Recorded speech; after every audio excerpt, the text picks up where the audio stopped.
Okay, so the next step here is the EMA crossback. So this is the first retest of the moving averages following a wedge pop. So price has already recaptured the 1020 EMA on the chart. It then pulls back into that area. Unfortunately, it's not an exact science. Like, it's always going to find support on the 10-day. It's always going to find support on the 20-day. You have to use your judgment there. I mean, this is sort of a discretionary, or no, it is a discretionary system. So you want to look to buy the stocks against the 1020 EMA, with your stops placed below the moving averages, but really kind of below the price bars and the pivot points that you're executing on, and raise your stops in a trailing format with the 1020 EMA. So I get people who ask me, okay, should I just put a limit order at the 10-day or limit order at the 20-day? And no.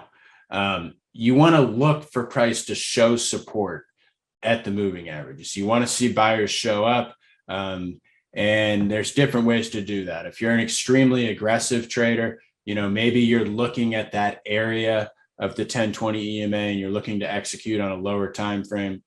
When you start to see positive price action, you can actually use the price cycle on a lower time frame, which I'm going to show you an example of that later.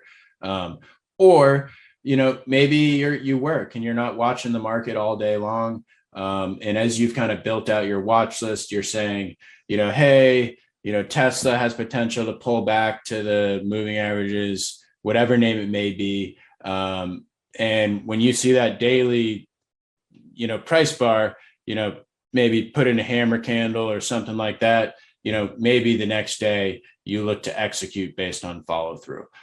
So it's going to be different for each person, but no matter what, I think you want to wait for buyers to show up versus just blindly buying against one of those specific moving averages.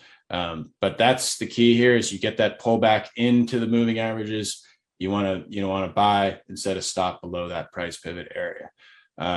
So for me, when I'm kind of thinking about how I want to hold a position, I ideally want to get my positions bought on the wedge pop or the crossback. And then as we get later into the cycle, let's say that I'm starting a new position on a basin break or something along those lines, I'm going to treat it more as a shorter term swing trade. And the reason being is we're getting later in the cycle. So I'm not going to have as good a cost as if I executed on the wedge pop or the crossback.